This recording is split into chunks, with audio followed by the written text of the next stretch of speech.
What's up, everybody? It's Joneser, your favorite comic book guy here. We're coming here live from the Joneser Dungeon. It's been a hot minute since we've done any content for a while. You know, that's my bad, so let's not waste any more time.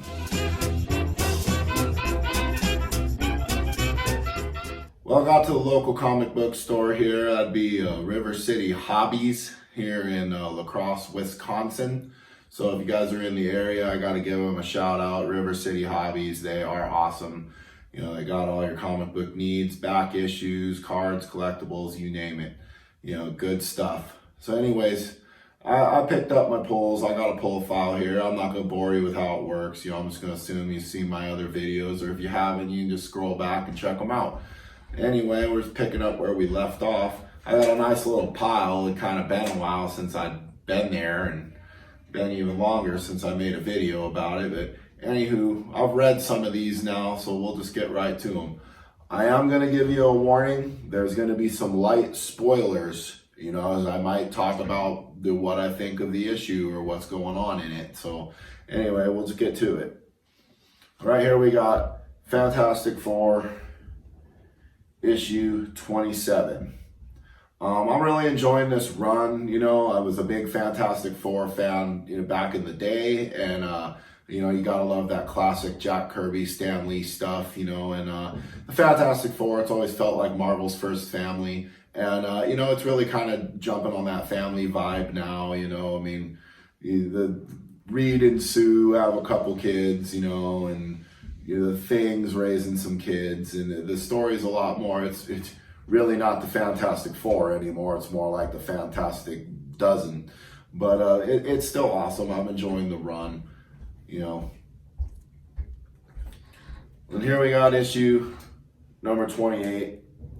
I really liked the cover of this. We got the Ultimate Nullifier going on here, you know, and anybody that's read up on their Fantastic Four, I don't need to tell you what that is, you know.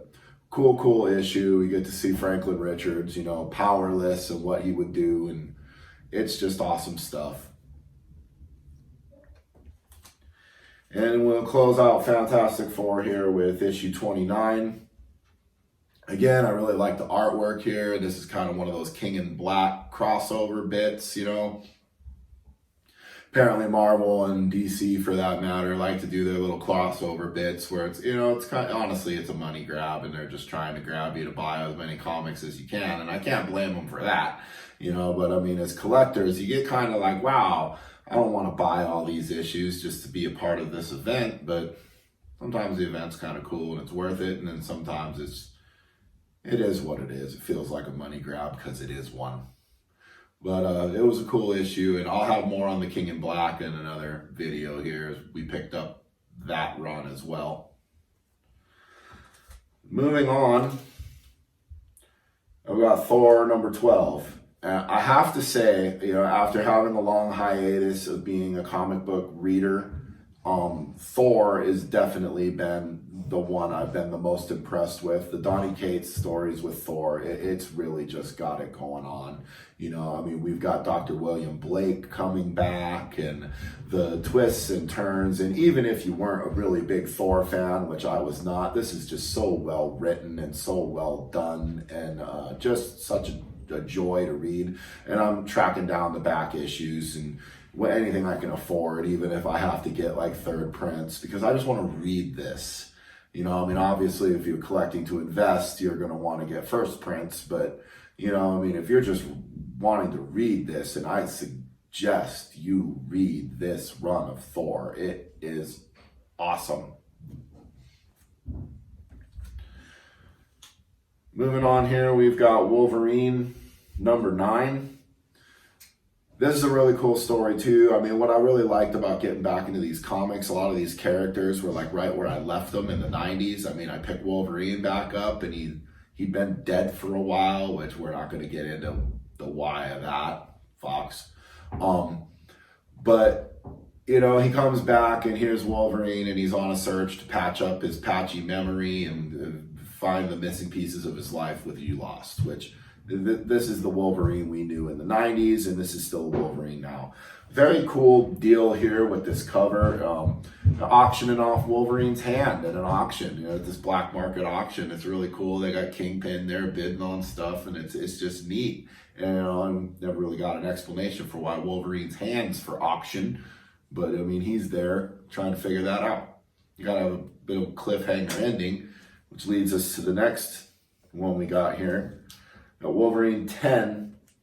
I was lucky enough to get the variant edition, which I really like this black and white looking art here with Wolverine and Maverick. It kind of ended a little cliffhanger style with Wolverine and Maverick, and I haven't read this one yet, so I'm interested to see where it goes. Maverick's a fun character. I think I have his first appearance somewhere, and just good stuff. More filling in the gaps of Wolverine's patchy memory, just like we always were.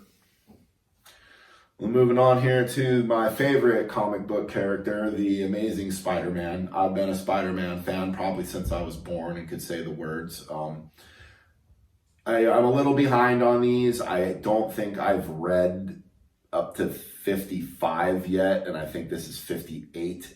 Yeah, this is 58.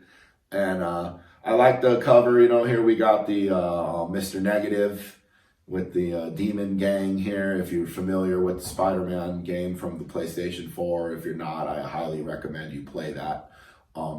Very, very fun. And we've got issue number 59. Again, great cover with Mr. Negative. I can't wait to read this. I have no idea what happens in it or what's going on, but from what the Spider-Man books I've read before this, I got to catch up on some Spider-Man.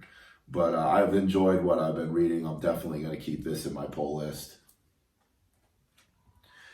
And to close it out, we got number 60. I believe this is like Valentine's Day issue. It's really cool artwork with him and Mary Jane on the cover and a weird little tentacle thing that Harry Osborn had become or whatever. I've at least read that far. Cool stuff. I'm loving what Marvel's doing right now, and I'm really into it. To close out here, I'm sure some of you guys noticed, so what's going on, man? You're wearing a DC Comics shirt, and you don't have any DC Comics in your pull list.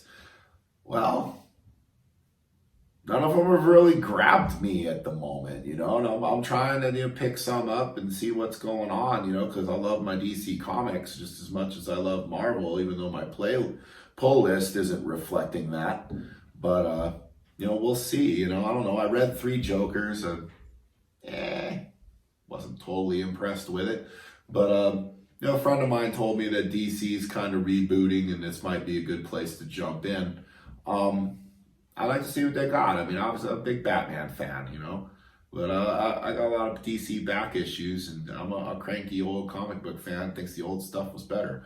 But let me know in the comments what you think. You like the new stuff? You like the old stuff? I love talking comics.